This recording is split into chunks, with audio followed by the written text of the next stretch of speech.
Before I give this review, I'm aware there may be nuance that I lack and ignorance to cultural and diversity presented on stage.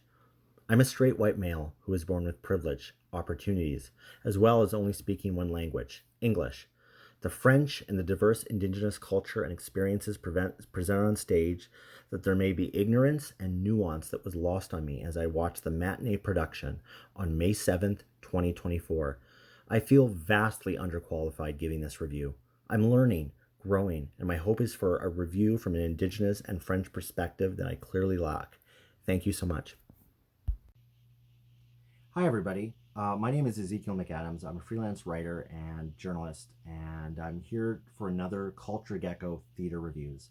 I'm here to talk about a co-production between Gordon Tootoosis and Le Troupe de Jour and Never Never Shakespeare, and that was Lear, that just closed today.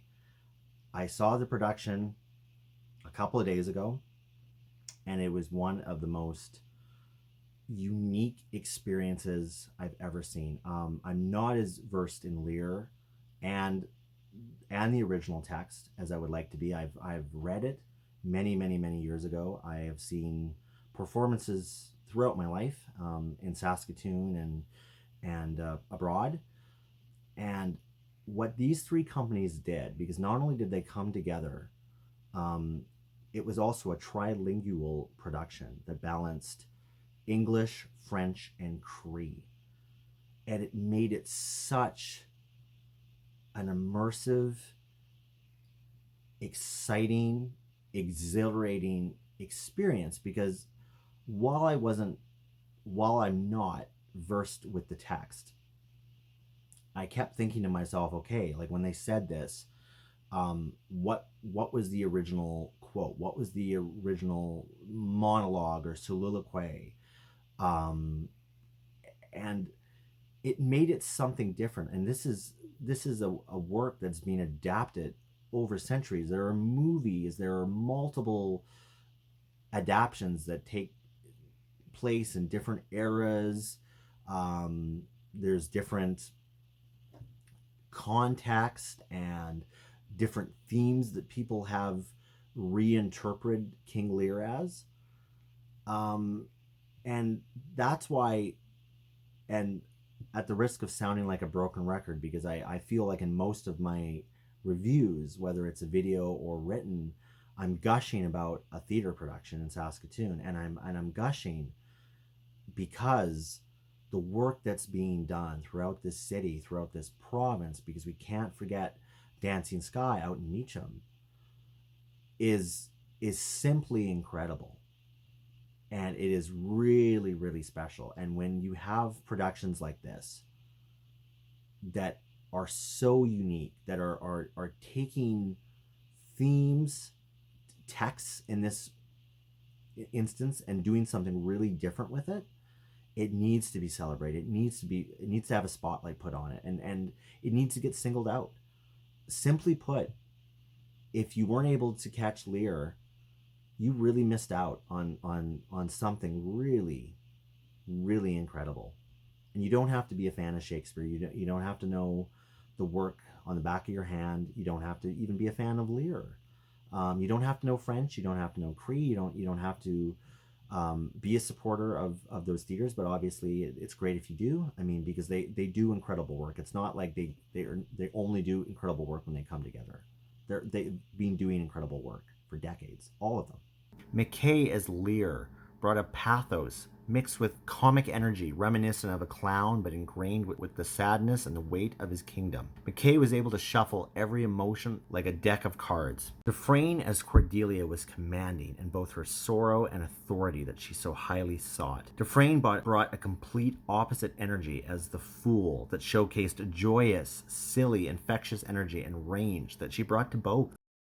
Francoeur's performance as Goneril was a very nuanced performance that was like a chameleon, effortlessly shifting and causing doubt of her true intentions. Spilchen was very conniving, duplicitous as Regan, and was able to adjust their performance with both body language and vocal cadence. Krug-Iron as Gloucester was captivating with the confidence and charisma he conveyed. Lightfoot as Edgar was a joy to watch as he made the character relatable yet have a sinister underbelly. Farrow's Cornwall brought such rage and conviction in his performance that is almost mesmerizing at times. Williams had a magnetic ferocity in her performance as Albany. Rempel as Burgundy brought meekness, loyalty, and resentment that was restrained while also very emotive in body language, physicality, and tone. Folster was able to imbue a mysterious energy that resonated throughout the production, whether she was on stage or not. Pewapsconias as Edgar was transformative, being able to switch guises that still embodied compassion as his character, which felt delightful. And finally, Middleton brought a sense of wonder in the multiple roles she played as France, the messenger, and gentleman. Each felt unique and different than the others. Bishop and Wicks' direction had a very naturalistic quality that allowed three languages to converge and diverge effortlessly, never taking you away from neither the production nor the performances. Both brought a wonderful rhythm, balancing the actors, the set design, audience engagement, and the space everyone shared. Jensine Emilien's set was simplistic, yet elegant, and allowed the actors free reign around the space, but also allowed audience engagement that fostered and allowed the design to speak for itself. Jeff Chief's costume design was both quintessential Shakespearean, but also incorporated styles of both French and indigenous cultures that made it really memorable. Frank Engel, as technical director, helped foster an ambiance that brought the production to life, keep all the cogs of this machine running. Stephen Wade made such excellent use in the lighting design, whether there were strobe lights, short flashes, and the traditional set lighting, really helped capture both the attention and imagination for the production. Rory Drewis brought both a simplicity yet an otherworldly element to each prop that was a standout for the Shakespeare adaptation. Simply put, whether you like Shakespeare, are familiar with his works, the texts, or like theater, this is a very special experience that is not to be missed.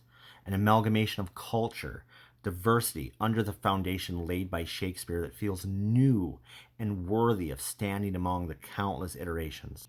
And while the show is closed, I feel like I would be doing a disservice not to be highlighting this wonderful production that was on. And if you missed it, I hope that you make sure to check out whatever Gordon Tootoosis Theatre does next. That goes for Le Troupe de Jour, that goes for Never Never Shakespeare, and that goes for all of the other productions. Again, in the Saskatoon and area, all the way to Meacham and beyond. Because you hear this phrase where it's the golden age of cinema, the golden age of comics, the golden age of television. I wouldn't say that this is the golden age of theater for Saskatoon, but the work that's being done by Persephone, by Live 5, by Dancing Sky, by 25th Street Theatre, because you've got Oblong and Oboe. It's a clown show. That is running from May 9th to 19th. Incredible. You don't have to know anything about clowns, but guys, I'm telling you, this is amazing. So you can read the full review at culturegecko.com. Thanks so much for watching. Go out and see live theater if you are in the Saskatoon area, the Saskatchewan area, the Canadian area, or even abroad. Bye, everybody.